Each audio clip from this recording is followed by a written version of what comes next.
Hello बच्चों, कैसे आप सब लोग। स्वागत है आपका मेरे YouTube channel study with doctor Pawan Oberoi पर। मैं doctor Pawan Oberoi, head of department faculty of commerce, Bhagwati college Meerut.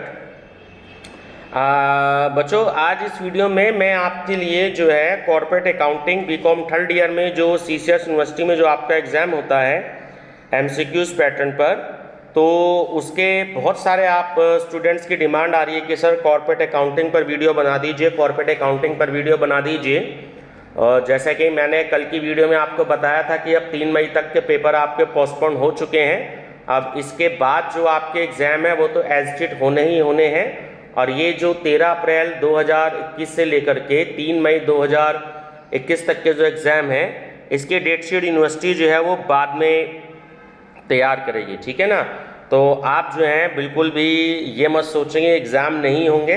देखिए, एग्ज़ाम तो होंगे, है ना। और पिछले साल भी जो है थर्ड ईयर वालों के, UG के और PG सेकेंड ईयर वालों के तो हुए ही थे।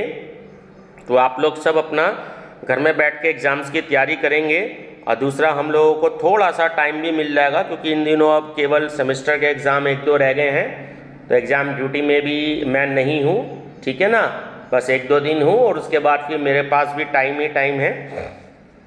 तो जितनी ज़्यादा कोशिश हो सकेगी मैं आपको जो है क्वेश्चंस अवेलेबल करवाऊँगा, ठीक है। इससे पहले मैं बताना चाहूँगा कि जो मेरे चैनल पर नए हैं बच्चे, फर्स्ट टाइम देख रहे हैं, तो study with doctor Pawan Oberoi channel को जरूर सब्सक्राइब कर लीजिएगा। लाइक और शेयर भी करते रहिएगा साथ के साथ अपने फ्रेंड सर्कल में, ताकि आपके फ्रेंड्स भी जो है इन वीडियोज़ का बेनिफिट ले सकें।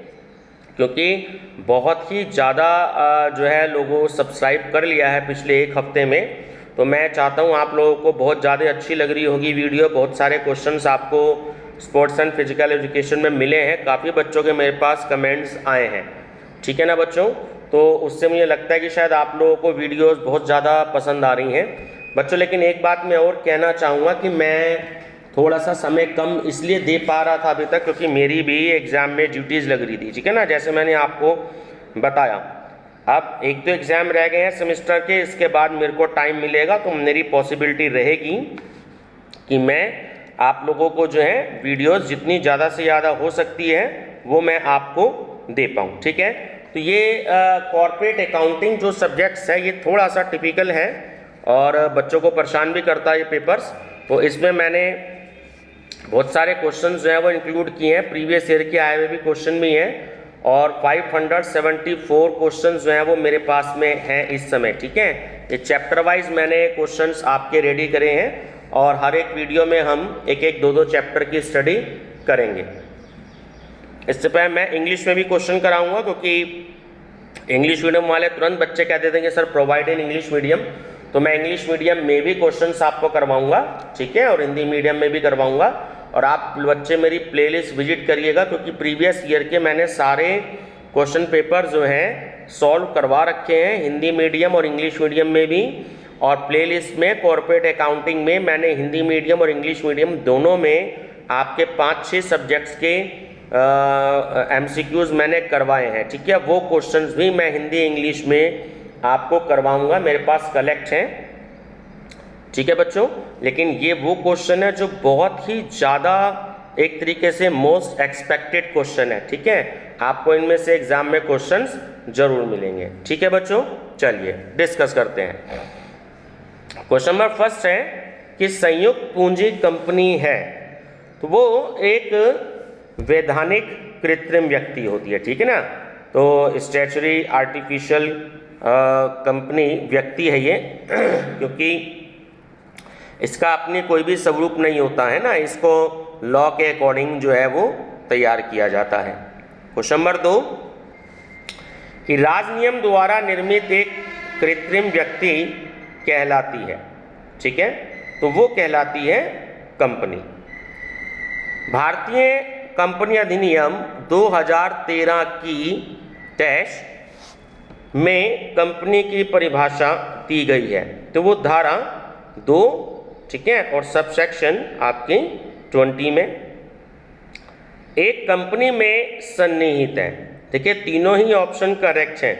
पृथक वैधानिक अस्तित्व और स्थायी अस्तित्व और सार मुद्रा, ठीक है, इसे हम इंग्लिश में कॉमनशील बोलते हैं। तो सही आंसर है आपका ऑप्शन नंबर डी, उपयुक्त सभी।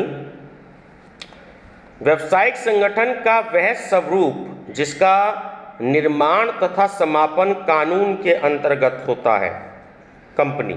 ठीक है, ऑप्शन सी। कंपनी के सदस्यों का दायित्व होता है, तो वो बच्चों सीमित होता है। ठीक है, एक सार्वजनिक कंपनी, इंग्लिश में बोलते हैं हम इसे पब्लिक कंपनी, में सदस्यों की न्यूनतम संख्या होती है। ठीक है, 7। और इसमें कुछ ईयर भी मेंशन है। देखिए मैं आपको थोड़ा सा फॉन्ट साइज छोटा करके दिखा देता हूँ इसमें, ताकि आपको ध्यान भी रहेगा, क्योंकि स्क्रीन मैंने थोड़ी सी जो है ये 2014 में भी आपका आया हुआ क्वेश्चन है। ठीक है बच्चों, फॉन्ट साइज अगर ज़्यादा छोटा करूँगा तो आपको थोड़ी सी ही प्रॉब्लम आएगी, तो इस वजह से मैंने फॉन्ट साइज जो है वो इसमें थोड़ा सा बड़ा कर रखा है। ठीक है, क्वेश्चंस आपके लिए इंपॉर्टेंट है। प्रीवियस ईयर क्वेश्चन पेपर मैंने ऑलरेडी पहले से ही अपनी प्लेलिस्ट में अपलोड कर रखे हैं। ठीक है, चलिए। एक सार्वजनिक कंपनी में सदस्यों की अधिकतम संख्या होती है। देखिए कोई सीमा नहीं होती। पब्लिक कंपनी में जो मिनिमम होते हैं वो तो 7 तो होने ही चाहिए सदस्यों की संख्या, लेकिन अगर आपसे मैक्सिमम पूछे तो मैक्सिमम जो है वो कोई भी लिमिट नहीं होती है। कंपनी अधिनियम 2013 के अंतर्गत एक निजी, जो प्राइवेट कंपनी कहते हैं इंग्लिश में सदस्यों की अधिकतम संख्या होती है, तो वो बच्चों होती है आपकी 200। ठीक है, एक सार्वजनिक कंपनी की कितनी न्यूनतम अंश पूंजी के साथ पंजीकृत हो सकती है? पंजीकृत को इंग्लिश में रजिस्टर्ड कहते हैं, और न्यूनतम अंश पूंजी हो गई, ठीक है ना, मिनिमम शेयर कैपिटल हो गई आपकी, तो वो हो गई आपकी 5 लाख। एक निजी कंपनी कितनी न्यूनतम अंश पूंजी के साथ पंजीकृत हो सकती है? देखिए जो सार्वजनिक कंपनी है, पब्लिक कंपनी है, वो तो हो सकती है 5 लाख के साथ, लेकिन जो एक निजी कंपनी हो सकती है वो 1 लाख रुपए की न्यूनतम जो होती है आपकी मिनिमम शेयर कैपिटल के साथ पंजीकृत हो सकती है। अंश हस्तांतरण पर प्रतिबंध लगाती है वो एक निजी कंपनी। एक सरकारी कंपनी है, तो देखिए केवल एक सरकारी कंपनी, ना कि एक निजी कंपनी। व्यक्ति जो कंपनी आरंभ करते हैं कहलाते हैं प्रवर्तक, इंग्लिश में कहते हैं प्रमोटर्स। कंपनी के प्रकार हैं, देखिए तीनों ही हैं, एक निजी कंपनी भी, एक सार्वजनिक कंपनी भी, और एक व्यक्ति कंपनी भी। ठीक है, 1 मैन कंपनी, ठीक है, या 1 पर्सन कंपनी। तो ऑप्शन डी करेक्ट है ये सभी। 16 है कि एक कंपनी का निर्माण किया जाता है, तो वो कंपनी अधिनियम के द्वारा किया जाता है। ठीक है, राजाज्ञा द्वारा निर्मित कंपनी है, तो वो है ईस्ट इंडिया कंपनी। कंपनी की विशेषता है, देखिए तीनों ही हैं, विधान द्वारा निर्मित कृत्रिम व्यक्ति भी, और पृथक अस्तित्व भी, और सारमुद्रा भी। इंग्लिश में सारमुद्रा को कॉमन सील कहते हैं। ठीक है, तो ऑप्शन डी जो है वो करेक्ट है, उपयुक्त सभी। कंपनी का आवश्यक प्रलेख है, तो वो है आपका उपयुक्त सभी, जो आपका पार्षद सीमा नियम, पार्षद अंतर नियम, ठीक है, संचालकों की सूची। तो ऑप्शन डी करेक्ट है, उपयुक्त सभी। हम इंग्लिश में इन्हें मेमोरेंडम ऑफ एसोसिएशन और आर्टिकल्स ऑफ एसोसिएशन बोलते हैं ना, और लिस्ट ऑफ डायरेक्टर्स बोलते हैं। तो ऑप्शन डी करेक्ट है, उपयुक्त सभी। कंपनी भाषा शब्द की उत्पत्ति हुई, कंपनी शब्द की उत्पत्ति हुई लैटिन भाषा से। कंपनी एक निश्चित उद्देश्य की पूर्ति के लिए संगठित व्यक्तियों का समूह है, तो ये कथन किसका है? यह है न्यायाधीश जेम्स का। कंपनी के वास्तविक स्वामी कौन होते हैं? तो वो होते हैं समता अंशधारी, जो इक्विटी शेयर होल्डर्स होते हैं। निम्न में कंपनी है, देखिए वो है आपकी रिलायंस इंडस्ट्री। सरकारी कंपनी वह है तो जिसकी प्रदत्त पूंजी का 51% भाग सरकार के स्वामित्व में हो, ठीक है। विदेशी कंपनी है तो जिसका समामेलन, इंग्लिश में बोलते हैं इनकॉर्पोरेशन, भारत में नहीं हुआ हो, ठीक है। एक व्यक्ति कंपनी में सदस्यों की संख्या होती है, जब एक व्यक्ति कह ही रहा है तो एक ही होती है। संसद के विशेष अधिनियम द्वारा समामेलित कंपनी है, तो देखिए तीनों ही हैं। जीवन बीमा निगम, ठीक है, जिसे हम शॉर्ट में LIC बोलते हैं, life insurance corporation of India, और औद्योगिक वित्त निगम और रिजर्व बैंक ऑफ इंडिया, ठीक है, RBI। तो उपयुक्त सभी यानी ये सभी इसका सही आंसर है। सूचीबद्ध कंपनी वह है, लिस्टेड इंग्लिश में, जो किसी मान्यता प्राप्त स्कंध विपणि में सूचीबद्ध हो। स्कंध विपणि को इंग्लिश में हम कहते हैं स्टॉक एक्सचेंज, ठीक है, और सूचीबद्ध को लिस्टेड हो, लिस्टेड वर्ड, ठीक है। एक कंपनी वैधानिक कंपनी है जिसके अवच्छेन क्रमबद्धता एक सर्वमान्य मुद्रा के साथ कानून द्वारा निर्माण हुआ है, तो वो है आपका कंपनी, ठीक है बच्चों। तो ये आपका इंट्रोडक्शन का था चैप्टर जो मैंने आपको बताया, ठीक है। चैप्टर तो वही होता है बुक्स में, बट इसके थोड़े से क्वेश्चन जो हैं वो हर साल एग्जाम में आते हैं, और बेसिक ये जो 29 क्वेश्चन रेडी किए हैं ये आपके इससे रिलेटेड हैं। अब मेन जो है आपका issue forfeiture and re issue of shares, ये उससे आगे का पार्ट है ना। सीक्वेंस जो है वो मैंने वही रखा है, सीक्वेंस मैंने एक से चेंज नहीं किया है ताकि आप लोगों को भी आसानी रहे, ठीक है बच्चों।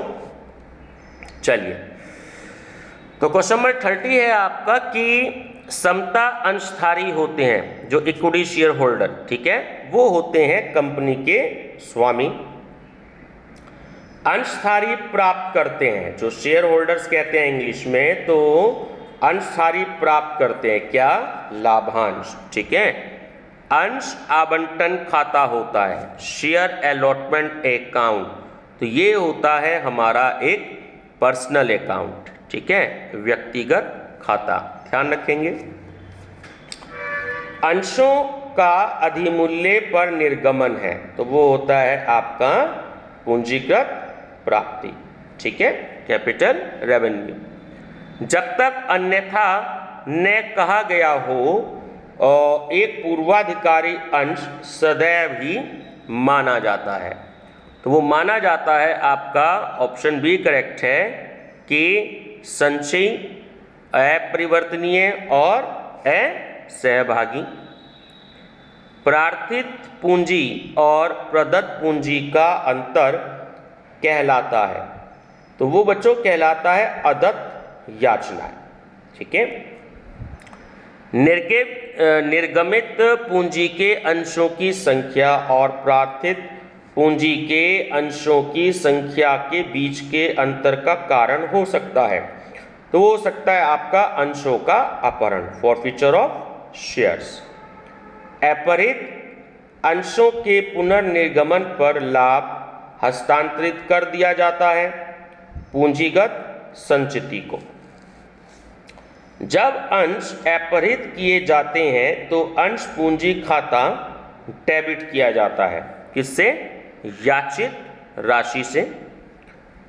अंशों का छूट पर निर्गमन है, देखिए अंशों को अगर छूट पर हम निर्गमन करते हैं तो वो एक पूंजीगत हानि होता है, ठीक है, ध्यान रखेंगे। नेक्स्ट है आपका 40 के बौद्धिक परिसंपत्ति के प्रयोग के अधिकार के लिए अपने कर्मचारियों अथवा संचालकों को कंपनी द्वारा निर्गमित अंश कहलाते हैं, तो वो होते हैं आपके श्रम साध्य समता अंश, ठीक है। जब अंशों की जब्ती यानी कि फोरफिटेड किया जाता है तो अंश पूंजी खाता नाम में किया जाता है, तो वो होता है आपका याचित रकम से। अदत्त याचनाएं पूंजी में से घटाई जाती हैं, ठीक है, ध्यान रखेंगे। जब किए गए अंशों को पूंजी निर्गमन पर दी गई छूट को डेबिट किया जाता है, तो होता है आपका अंश अपहरण खाता है, शेयर फॉरफिटेड अकाउंट। जब अंश खाता का शेष उनके पूरे जारी होने के बाद हस्तांतरित कर दिए जाते हैं, जब अंश खाता शेष उनके पुनः जारी होने के बाद हस्तांतरित कर दिए जाते हैं, किसमें? संचित पूंजी में, ठीक है। नाम मात्र पूंजी है वो है ऑप्शन सी आपका सही, कि अंश पूंजी की अधिकतम राशि जिससे कि कंपनी निर्गमित करने हेतु अधिकृत है, ऑथराइज्ड है। यदि 10 रुपये के एक अंश जिस पर 8 रुपये याचित और 6 रुपये प्रदत्त हैं का हरण किया जाता है, तो अंश पूंजी खाते को डेबिट किया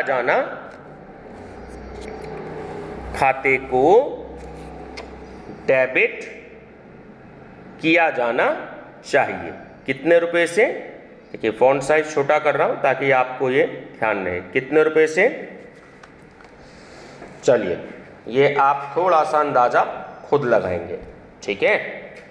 यदि 2 रुपये प्रीमियम पर निर्गमित 10 रुपये के एक अंश पर पूरी मांगी राशि मांगी जा चुकी है और प्रीमियम सहित 8 रुपये का भुगतान हुआ, तो अपहरित किया जाता है, तो अंश पूंजी खाते को डेबिट करना चाहिए, ठीक है। कितने रुपए से? 10 रुपये से। एक कंपनी ने 10 रुपये वाले पूर्ण याचित 100 अंश जो मूल्यतः 10% कटौती यानी कि डिस्काउंट पर निर्गमित हुए थे, तो 6 रुपये प्रति अंश पर पुनः निर्गमित किए गए अपरिहरित अंश खाता डेबिट होना चाहिए। कितने रुपए से? 300 रुपये से, ठीक है। कंपनी अधिनियम की धारा 69 और सबसेक्शन 3 के अनुसार न्यूनतम आवेदन राशि अंश के अंकित मूल्य का है 5%। सेबी के दिशा निर्देशों के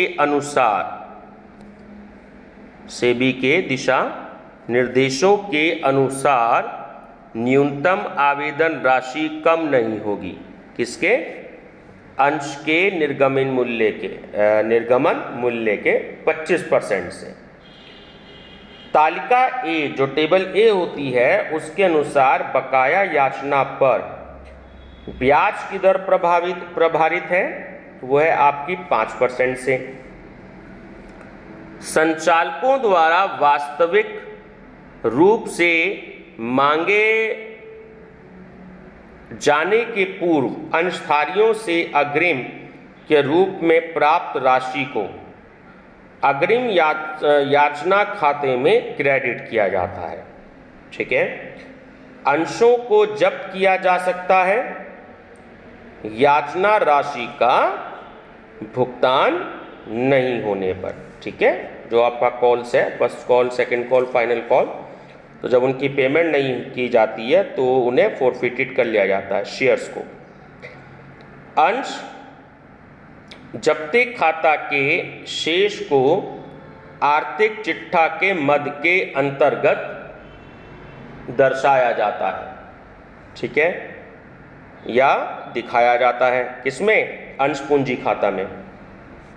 बच्चा थोड़ी सी स्पीड स्लो इसलिए रख रहा हूँ ताकि आप जो है क्वेश्चंस को बहुत अच्छे से पढ़ लें, क्योंकि मैंने भारतीय संस्कृति या जो आपका स्पोर्ट्स है उसमें स्पीड तो मैंने फास्ट रखी थी ना, क्योंकि वो previous year question paper solve थे।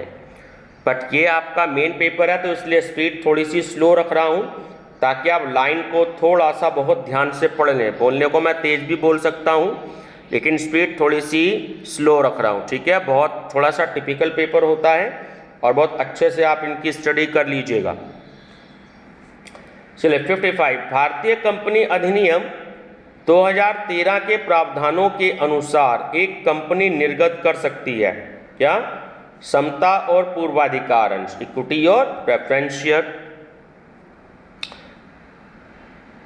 कंपनी द्वारा याचना किए जाने से पूर्व ही अंशधारियों से प्राप्त अग्रिम राशि को, ऑप्शन बी, अग्रिम मांग राशि खाता में क्रेडिट किया जाता है।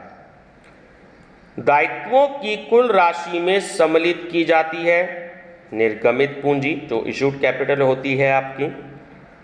अंशों के निर्गमन पर प्रीमियम का प्रयोग किया जा सकता है, ऑप्शन बी, पूर्णदत्त बोनस अंश निर्गमन के लिए। अंश निर्गमित किए जा सकते हैं किस पर? सम मूल्य पर, यानी कि एट पार पर और प्रीमियम पर। तो ऑप्शन सी करेक्ट है, ए और बी दोनों। ना मांगी गई पूंजी के उस भाग को जो भविष्य में केवल कंपनी के समापन के समय मांगने के लिए सुरक्षित कर दी गई है, क्या कहते हैं? को कहते हैं संचित पूंजी, ठीक है ना। अप्रत अंशों को पुनर्निर्गमित करने के पश्चात अंशहरण खाते का शेष हस्तांतरित किया जाता है पूंजी संचय खाते में। अपरित अंशों के पुनर्निर्गमन पर स्वीकृत कटौती डैश को डेबिट की जाती है, किसको? अपरित अंश खाता। यदि अंशों को प्रीमियम पर निर्गमित किया गया हो और प्रीमियम की राशि प्राप्त हो गई है तो ऐसे अंशों के हरण पर प्रतिभूति प्रीमियम खाता ना तो डेबिट किया जाना चाहिए और न क्रेडिट। तालिका ए के अनुसार अग्रिम प्राप्त याचना पर ब्याज है 6% प्रति वर्ष, ध्यान रखेंगे। प्रतिभूति प्रीमियम की राशि प्रयोग की जा सकती है। देखिए तीनों ऑप्शन करेक्ट हैं आपके कि पूर्णदत्त अधिलाभांश अंशों के निर्गमन के लिए, स्वयं अंशों के क्रय के लिए और प्रारंभिक व्ययों के अपलेखन के लिए। तो ऑप्शन जो है आपका डी करेक्ट है, ठीक है, कि इन सभी के लिए।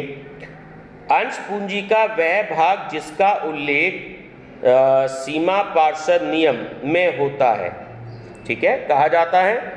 देखिए अधिकृत पूंजी, पंजीकृत पूंजी और नाम मात्र पूंजी। तो ऑप्शन डी करेक्ट है आपका, है ना, उपयुक्त सभी। पूंजी की वह राशि जो पूंजी वाक्य, इंग्लिश में बोलते हैं कैपिटल क्लॉज में उल्लेखित है, कही जाती है। देखिए ये भी अधिकृत पूंजी, पंजीकृत पूंजी और नाम मात्र पूंजी। तो ऑप्शन डी करेक्ट है ये सभी। प्रस्तावित लाभांश को कंपनी के आर्थिक चिट्ठा के उप शीर्षक में दिखाया जाता है प्रावधान, प्रोविजंस।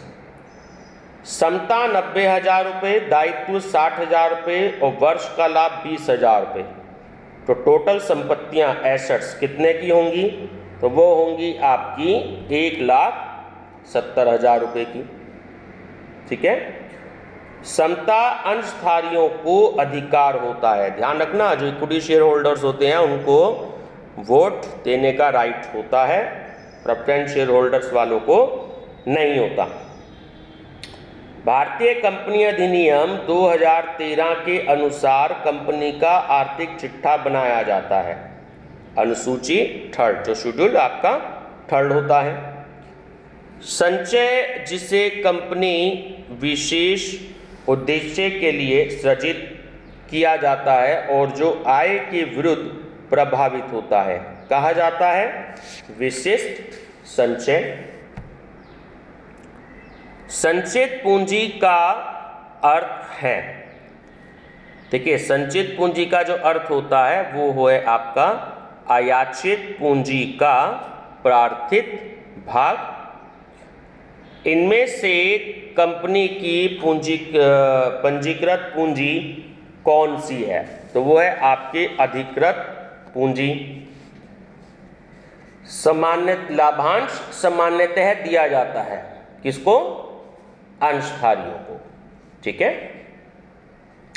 यदि विक्रेताओं को 1,20,000 रुपये की शुद्ध संपत्तियों के प्रतिफल में 1,00,000 रुपये के पूर्णदत्त अंश निर्गमित किए जाएं तो शेष 20,000 लिखे जाएंगे किसमें?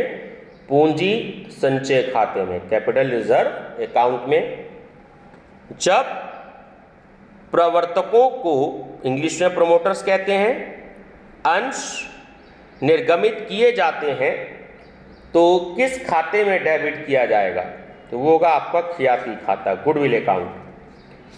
अधिकृत पूंजी वाक्य लिखा जाता है पार्षद सीमा नियम में। ठीक है, मेमोरेंडम ऑफ एसोसिएशन में। न मांगी गई पूंजी के उस भाग को जो भविष्य में केवल कंपनी के समापन के समय के लिए सुरक्षित कर दी गई है वो कहते हैं संचित पूंजी। अधिकार अंश वे अंश होते हैं जो प्रस्तावित किए जाते हैं किसको? विद्यमान अंशधारियों को। अंशों के निर्गमन पर अधिलाभ का उपयोग किया जाता है बोनस अंशों के निर्गमन के लिए। यदि 100 रुपये वाला समता अंश 120 रुपये पर निर्गमित किया जाता है तो उसे कहा जाएगा अधिमूल्यन पर निर्गमन। ठीक है, चलिए जी। ए लिमिटेड ने एच लिमिटेड से 15 लाख की जो संपत्तियां हैं वह 100 रुपये वाले 25% क्रयबाजी मतलब प्रीमियम के निर्गमन द्वारा खरीदी तो क्रय प्रतिफल को पूरा करने हेतु अंशों की संख्या होगी कितनी? 12,000 रुपये। नेक्स्ट है जी लिमिटेड ने एच लिमिटेड से 75,000 रुपये की संपत्तियां 10,000 रुपये 10 रुपये वाले अंश 5 रुपये के क्रय ब्याजी मतलब प्रीमियम के निर्गमन के लिए खरीदी तो क्रय प्रतिफल परचेज कंसिडरेशन को पूरा करने के लिए जिम लिमिटेड द्वारा निर्गमित अंशों की संख्या होगी कितनी? 5,000 अंश। ठीक है।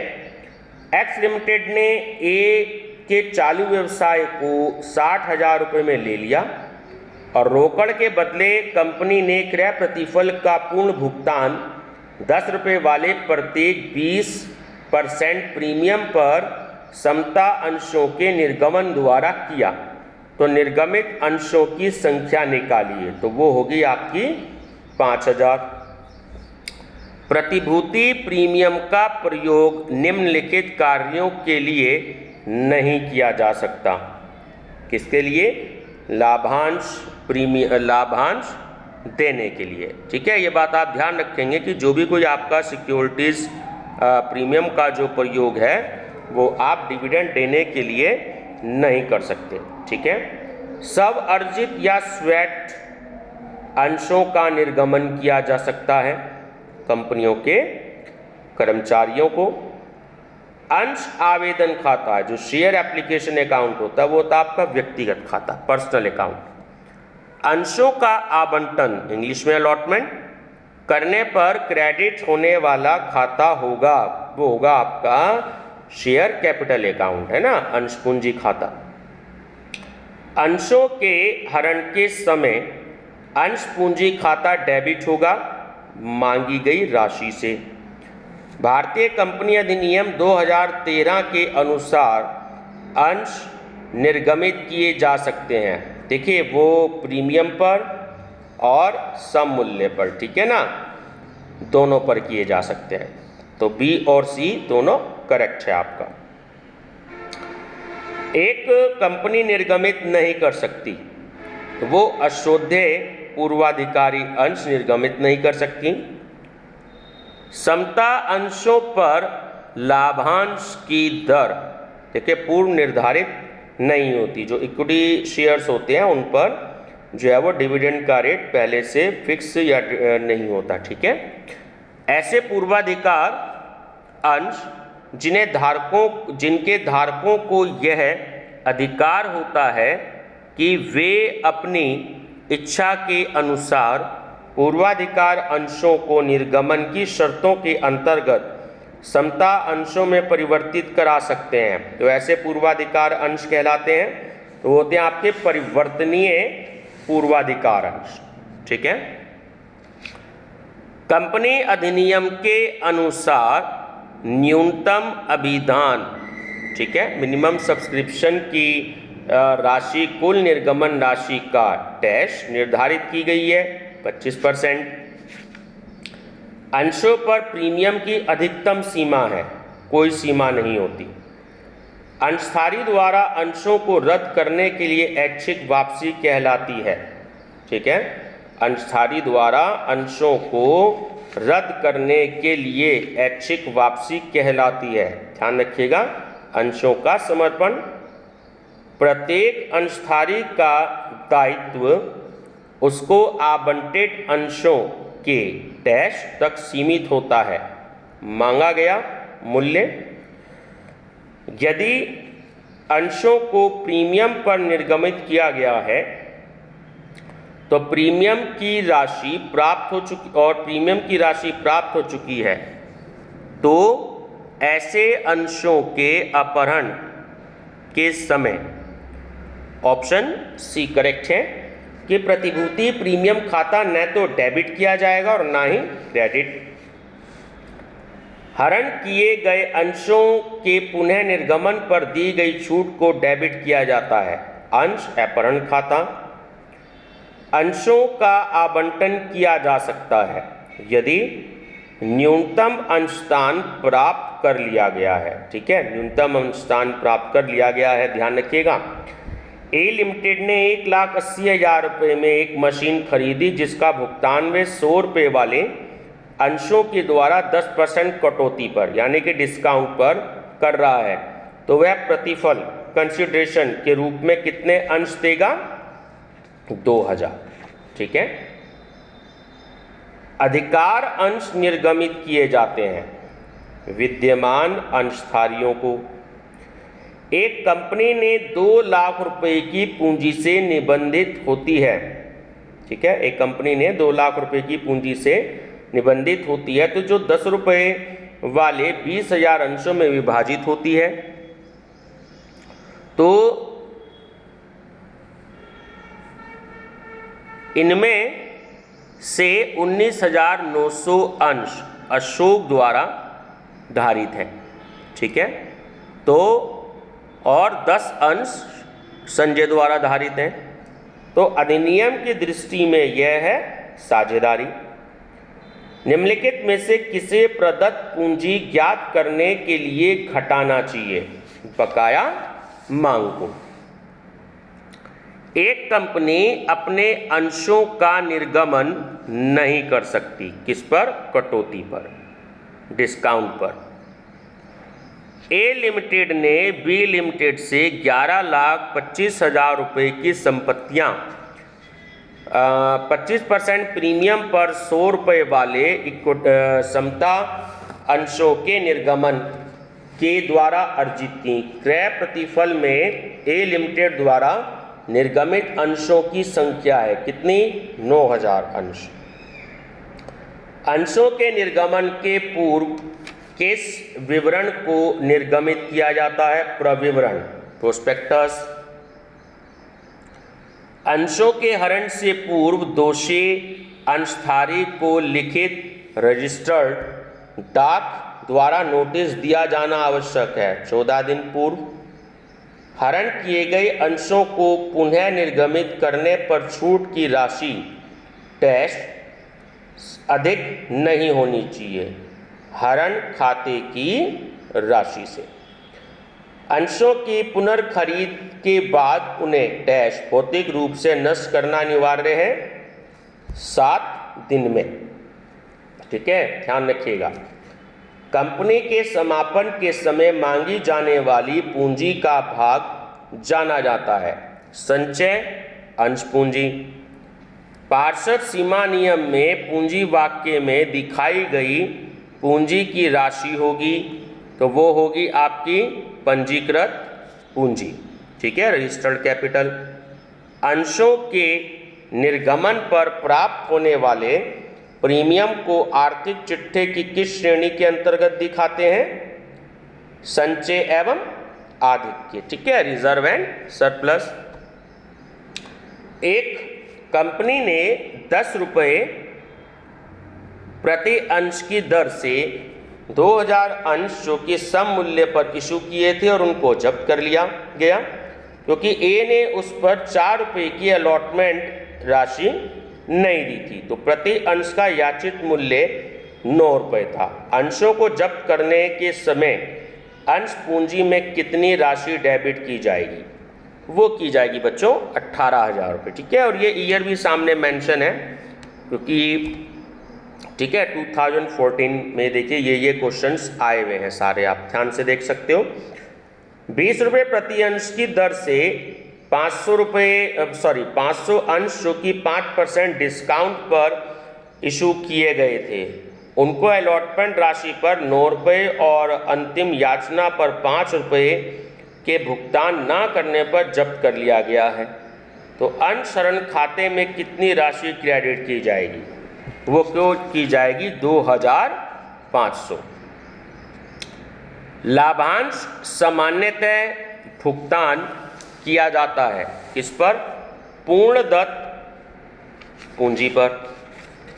जब अंशों के प्रवर्तक को जारी किया जाता है तो कौन सा खाता डेबिट किया जाता है? ख्याति खाता, गुडविल अकाउंट। यदि 500 करोड़ के अंशों का निर्गमन होना है तो ऐसे अंशों को आवंटन की तिथि के डैश अंतर्गत पूर्णदत्त हो जाना चाहिए 12 माह। सेबी के अनुसार पूरे निर्गमन का न्यूनतम अभिदान कितना होना चाहिए? 90%। मिस्टर एक्स जो कि 10 रुपये प्रति अंश की दर से 10,000 अंश धारण किए हैं, तो उसने आवेदन के 3 रुपये और अलॉटमेंट के 3 रुपये का भुगतान कर दिया है। उसने 2 रुपये की प्रथम याचना का भुगतान नहीं किया गया है। तो प्रथम याचना के बाद अंश हरण करने पर अंश पूंजी खाता डेबिट किया जाएगा कितने रुपए से? 80,000 रुपये से। अंश प्रीमियम उपयोग किया जाता है किसके लिए? पूर्वाधिकार अंशों के शोधन पर प्रीमियम हेतु। संचित अंश पूंजी का अर्थ, तो ऑप्शन बी करेक्ट है कि अयाचित पूंजी के भाग को कंपनी के समापन पर याचित करना। यदि याचना पर संपूर्ण राशि देय है तो पर कुछ भी राशि वसूल नहीं हुई है, तो यह कमी डैश में डेबिट की जाती है किसमें? बकाया याचना में, ठीक है। यदि 10 रुपये की दर से अंशों का हरण कर लिया गया हो जिसमें 8 रुपये प्रदत्त हो, तो ऐसे अंशों का पुनः निर्गमन न्यूनतम कितने मूल्य पर होना चाहिए? 2 रुपये प्रति अंश, ठीक है। कंपनी प्रतिभूति प्रीमियम का उपयोग कर सकते हैं, तो ऑप्शन सी करेक्ट है, बी करेक्ट है कि पूर्ण प्रदत्त बोनस अंशों का निर्गमन करने के लिए। प्रतिभूति प्रीमियम खाते को आर्थिक चिट्ठे में किसके अंतर्गत दिखाया जाता है? संचय और आधिक्य। अग्रिम याचनाओं को आर्थिक चिट्ठे के किस पक्ष में दिखाया जाता है? चालू दायित्व में, ठीक है, करंट लायबिलिटीज। अंशों के निर्गमन पर होने वाली हानि को आर्थिक चिट्ठे की किस श्रेणी में दिखाते हैं? चालू या गैर चालू संपत्तियां। बोनस अंशों का निर्गमन कहलाता है, तो वो कहलाता है आपका लाभांश का भुगतान। जब संपत्ति की खरीद के लिए अंशों का निर्गमन किया जाए तो कौन सा खाता क्रेडिट किया जाएगा? अंश पूंजी खाता। जब अंशों का निर्गमन प्रवर्तकों को किया गया हो तो इनमें से कौन सा खाता प्रभावित होगा? ख्याति खाता। अंशों का हरण करने का अधिकार किसका होता है? वो होता है संचालकों द्वारा कंपनी के अंतर नियम के अनुसार। बकाया याचनाएं आर्थिक चिट्ठे में प्रदर्शित की जाती हैं याचित पूंजी में से घटाकर। ठीक है। प्रवर्तकों को जब उनके द्वारा प्रदान की गई सेवाओं के प्रतिफल से अंश जारी किए जाते हैं तब डैश खाता डेबिट होगा, वो होगा आपका ख्याति खाता। और लास्ट क्वेश्चन है बच्चों, अंशों के निर्गमन किस समय सम मूल्य से ज़्यादा प्राप्त हुई राशि को किस खाते में क्रेडिट करते हैं? तो वह है आपका प्रतिभूति प्रीमियम खाता। ठीक है, सिक्योरिटीज प्रीमियम अकाउंट। ठीक है बच्चों, तो बच्चों ये आपके जो है फर्स्ट जो छोटा सा टॉपिक था आपका कंपनी का, तो उसके मैंने आपको 29 क्वेश्चन दिए हैं। ठीक है, और सेकंड आपका हो गया इशू फॉरफीचर एंड आपका री इशू ऑफ शेयर्स। तो बच्चों ये 136 क्वेश्चन हैं, तो मेरे पास ऐसे टोटल जो है 576 क्वेश्चन है। ठीक है ना बच्चों, तो वीडियो पसंद आई हो तो लाइक शेयर सब्सक्राइब जरूर कर लीजिएगा। और अपने फ्रेंड सर्कल में जो भी मैं फिर से बताता हूँ कि व्हाट्सएप ग्रुप सबसे बढ़िया आज के समय में माध्यम है, तो आप अपने जितने भी फ्रेंड सर्कल को ये बताएं मेरा channel name study with doctor Pawan Oberoi, तो अपने व्हाट्सएप ग्रुप में भेज दीजिएगा। और उनके भी उन्हें आप आगे कह दीजिएगा कि जो आपके व्हाट्सएप ग्रुप हैं उनमें भी इसको आगे सर्कुलेट कर दीजिए, ताकि आप जो है इसका एडवांटेज ले सकें। और बच्चों एक बात और बताना चाहूँगा कि अगर आप लोग बीएड एंट्रेंस का एग्ज़ाम देंगे तो मैं बीएड एंट्रेंस की भी तैयारी जो है वो कराना शुरू करूँगा। Previous year question paper in दिनों मार्केट में अवेलेबल नहीं है, सिर्फ 1-2 सालों के ही हैं अवेलेबल, लेकिन मेरे पास जो है वो 2000 तकरीबन शायद 8 या 9 से सीसीएस यूनिवर्सिटी मेरठ के हैं। और मैंने 2-3 क्वेश्चन पेपर राजस्थान यूनिवर्सिटी के भी आप लोगों के लिए मंगाए हैं। अगर आप लोग या आप लोगों के कोई भी जानकार बीएड एंट्रेंस की तैयारी कर रहे हैं तो वो भी मेरे चैनल के माध्यम से अपनी तैयारी कर सकते हैं, जिसमें मैं आर्ट्स और कॉमर्स की तैयारी कराऊंगा। ठीक है ना बच्चों, साइंस साइड का देखिए तीनों में पेपर मेन होते हैं, 200 क्वेश्चन आते हैं इसमें, 150 क्वेश्चन तो सेम रहते हैं। ठीक है, बट केवल 50 क्वेश्चन का डिफरेंस होता है। तो मैं आर्ट और साइंस की कॉमर्स की तो करवा दूंगा, बट जो साइंस के जो 50 क्वेश्चन है तो उसकी तैयारी में आपको नहीं करवा पाऊंगा क्योंकि वो मेरा सब्जेक्ट नहीं है। ठीक है ना बच्चों, चलिए वीडियो पसंद आई हो तो लाइक शेयर सब्सक्राइब जरूर करिएगा। और आप जिस किसी भी टॉपिक पर आप वीडियो चाहते हैं जिसकी अगर जो मेरा सब्जेक्ट है तो मैं उसकी आपको वीडियो जरूर अपडेट कराऊंगा। ठीक है ना बच्चों, थैंक यू।